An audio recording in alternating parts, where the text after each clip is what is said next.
We have real problems here. Overdoses are up 17%. Bureaucracy allows corruption to fester. Attention BART riders. Hey, San Francisco, I'm Ben Kaplan, and this is the podcast where we define who we are and who we want to be. We are San Francisco.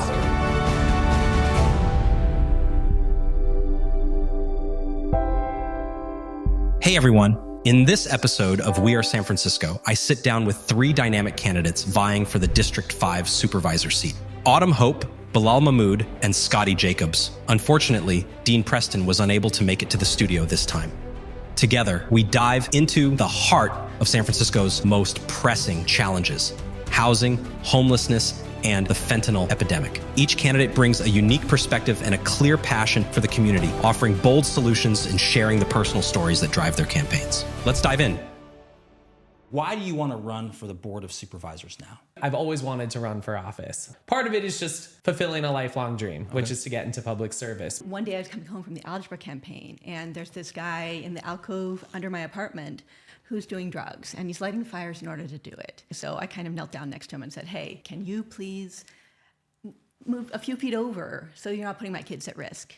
And I walked away and I came back and there were scorch marks on the sidewalk. Running for San Francisco supervisor is personal for me. I'm the child of immigrants. My family immigrated to this country 40 years ago and grew up in student housing. And eventually my family was able to break into the middle class. And I firmly believe that a significant portion of that journey was possible because of the community that San Francisco, and specifically the Tenderloin, provided to my family. And that's a lot of what I want to make sure that the rest of the city can experience as well. I am someone who has a lot of family history here in San Francisco. I've always been proud to be from the Bay Area, and I've always been excited by the idea of being able to live as an adult in San Francisco because it's a place where you can be yourself. And I think there are a lot of people in San Francisco who are in that same situation. And we need to be taking a stronger stand and compelling treatment for these folks and getting their lives back on track. The challenges that we're seeing in the Tenderloin and broadly throughout District 5 from Hayes Valley to the Haight on issues of homelessness, on issues of housing, on our fentanyl crisis, those are the issues that are most challenging today that have not been addressed for many years now. And unless we address them, we're not going to be able to allow the rest of the city and the Bay Area to enjoy the same joy that I see in the Tenderloin every day as well. San Francisco has been a city for families. There are still families living in San Francisco, but when you hear stories about kids having to zigzag across sidewalks to get to school, or people getting mugged on Muni, or dogs overdosing on fentanyl because they're eating things off the street, we have real problems here. And we need real people with real solutions who are going to take us in a fundamentally different direction. And I want to be that person for District 5. And what makes you different as a candidate? What makes you stand out? There is no one else in the District 5 race, one, who brings the necessary mix of what I believe to be private sector experience with public sector sensibility when it comes to taking a pragmatic approach to getting things done. I am the only candidate in District 5 who has run multi-$100-million lines of business before. I have a track record of getting practical, effective things done. I ran the school board recall. It worked. We got sensible leadership for our kids. I ran the campaign to bring algebra back for our schools. It took a year. And as of a couple days ago, we now have 8th graders in algebra class for the first time in a decade. I have had a record of being collaborative across the aisle, across different political ideologies or political factions in San Francisco, where you can't really pin it down in one ideology or another because we're focused on getting results.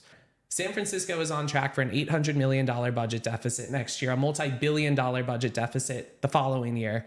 We need people who have been under the pressure of P&Ls to make the hard decisions that will ultimately get San Francisco back on track financially. What I bring is focused, effective leadership that gets results for the regular people of San Francisco. Even people I've run against, I will collaborate with them and work across the aisle to get results done. And I think that's evidenced as well by our endorsements. And there's no one else in this race who has endorsements and coalition building experience like I do across San Francisco's political ideologies. And that's what we need right now in San Francisco. Unless we can have a supervisor who can collaborate with every office and everyone in San Francisco, we're not going to get results. And that's why we haven't gotten results.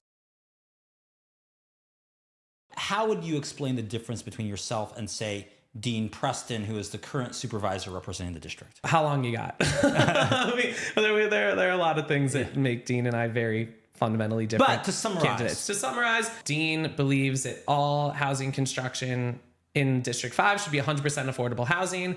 And if you look at how we've done in terms of getting affordable housing units actually built, and frankly, getting housing units just more broadly built in District 5, our progress has been dismal. Dean Preston right now is responsible for the Tenderloin, but he hasn't been effective at getting things done. Overdoses are up 17% since he took over. He hasn't really come up with any policies that would effectively address that. Instead, he's saying arresting drug dealers is pointless. We should defund the police by $100 million. You know, if you actually want to solve the problems in the Tenderloin, these policies are counterproductive. We have a housing shortage and we need to build more. By building more, we reduce rents. And that's in opposition to the philosophy of the current supervisor. So my focus that differentiates from our opposition is really focusing on cutting the red tape. We are the slowest city to build housing in the Bay Area and in the state and possibly the country. My perspective on housing, market rate needs to be a part of the conversation. We need to get more aggressive on how we build housing. Dean touts being an advocate for renters. The clear choice for renters, I think, is literally what it says on Dean's pamphlet. That is just categorically untrue, because you cannot be the clear choice for renters if you are not clearly pro-housing. And Dean is very much not pro-housing, and you can look at his record and it makes that abundantly clear. If you look at me, I am advocating a balanced approach where we are trying to close down the open drug markets that are killing the neighborhood and going after the supply, demand, and their revenue all at once. Just like practical stuff that gets things done. And that's why I have the police union endorsement. So my focus is on cutting the red tape, the permits, the fees, making sure we're operating them in parallel rather than sequential to ensure that we're making progress on our housing development goals, both for the housing element, but to ensure that we're housing people who already live here so they don't have to leave or be displaced, but also for the next generation and people who want to live and move here. And we're supposed to be a city for immigrants and refugees, especially in this district. What is one idea from a competitor that you think is a good idea or is worthy of more consideration? Actually, I'll give Dean some props on one particular thing that he's been a staunch advocate for and that I would continue to be a staunch advocate for when I'm elected in November, which is the Community Ambassador Program. Bilal is good on housing, and we are largely in agreement on housing.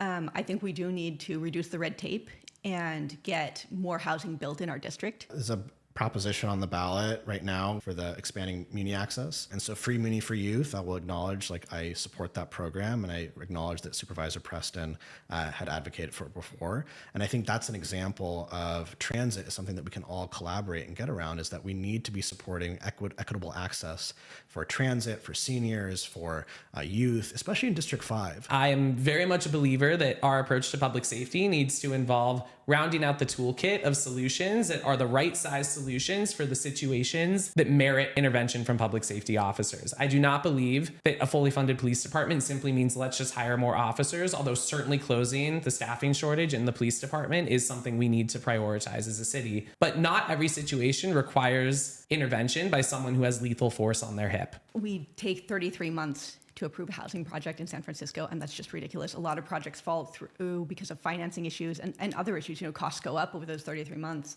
and then nothing gets built. And then that leads to a homelessness problem on the streets. That is something I hope any of us running for supervisor would focus on and get things done. In District 5 in Japantown, over 20% of the population is over the age of 80. And so equitable access to transit is extremely important for the senior population that lives in Japantown, extending into the Fillmore. And so things like free Muni for youth, as well as the free kind of like equitable access programs for seniors for transit, are things that I think I would agree with on policy there. Let's fast forward to November. Congratulations, you've been elected. You're given a magic wand, and that magic wand, you can get one thing done for the people of District 5. It can't be the universe. You can't make all their problems go away, but you can do one practical thing. You don't need support from other supervisors. You don't need mayoral support. You don't need anything else except your magic wand. What do you use that magic wand on? I think one of the things I would immediately do is I would wave the wand to increase street safety.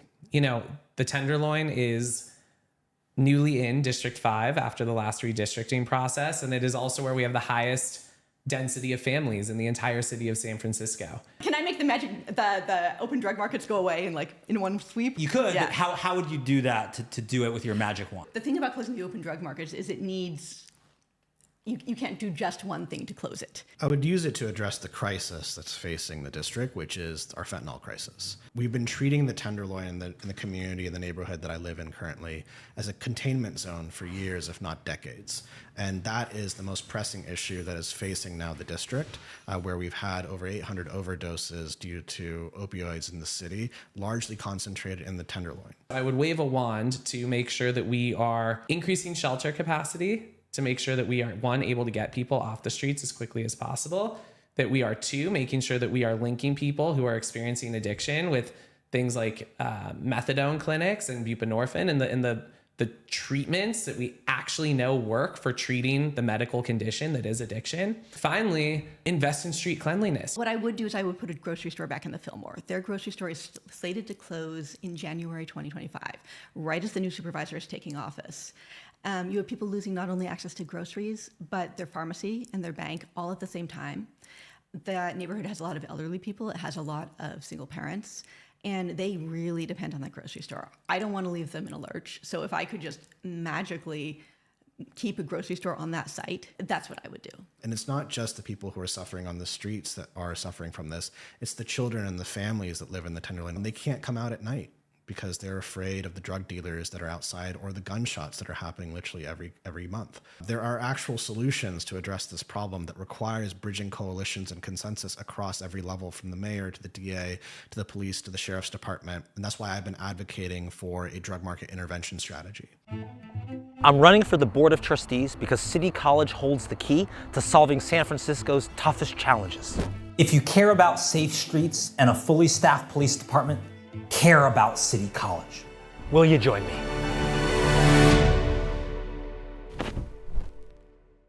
Do you think City College is an important institution, and what should be done to maybe connect it more to these issues that we have as a city? Yeah, I think it's a really important institution. You know, some of the things I would love to see it do is become a training ground for a lot of the positions we need to fill in our city.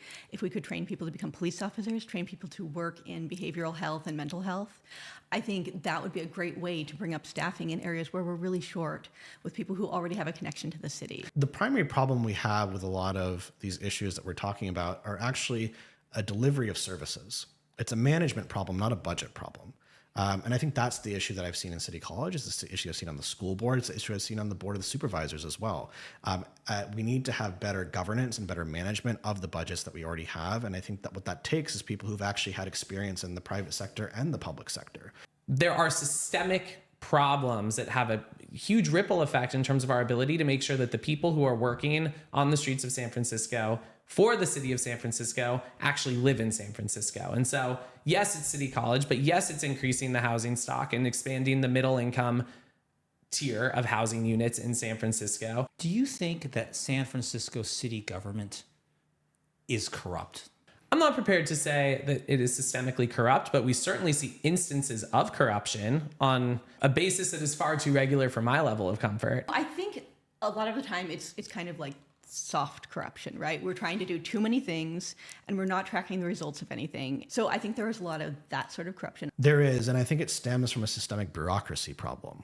I like to say that because of bureaucracy allows corruption to fester. It has a lot of nooks and crannies, regulations that people can hide and take advantage of things because it's not transparent. You can't see into it. And a good example of this is in our housing crisis. When you have the slowest city to build, then in turn, with so many permits and so many fees, Enterprising people can say, "Oh, I can sell a service to expedite because it's so slow." And, whether it's SF Safe, that executive director going down with as many felony counts as Donald Trump was charged with for embezzling over $700,000 of taxpayer funds, whether it's Providence United being caught submitting over $105,000 of fake invoices for the conversion of the Oasis Inn, which was a great and well-intentioned project, but obviously the wrong nonprofit partner was involved there. There are a lot of places where we are not being effective and we don't really seem to care whether we're being effective or not.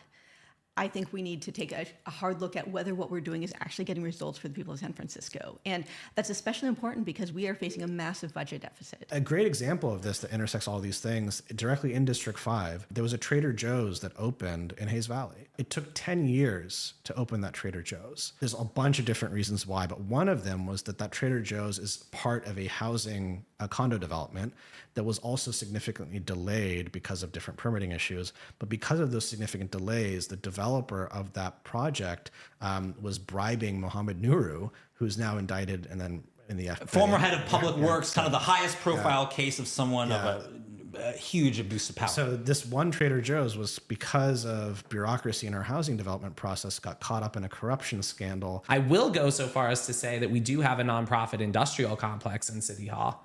And I do think we need to figure out a way to end that. I firmly believe that we need to do many things to address our corruption problem, but we also have to prioritize addressing bureaucracy and red tape throughout government and City Hall to ensure that we don't have the conditions that allow corruption to fester. What do you want them to remember about you and voting for you if you have like that 15-second window to remind them of one thing? If you believe in building housing, if you believe in public safety, if you believe in downtown revitalization, and you believe in ultimately restoring the vibrancy of San Francisco so that this is a place where families, individuals, and businesses can thrive, you need to elect someone who is going to take the city in a pragmatic direction. And in District 5, I am that candidate. Yeah, so I have a track record of getting things done for the regular people of San Francisco that no one else in my race has. I have done very difficult things that were thought to be impossible, and I have gotten them done. The other thing to remember about voting for a supervisor in any race is you're not wrong if you vote based on who you'd rather have a beer with, because the supervisor is the person who shows up for you on the worst day of your life. If your house burns down, if someone you love gets shot, it's your supervisor who will show up for you.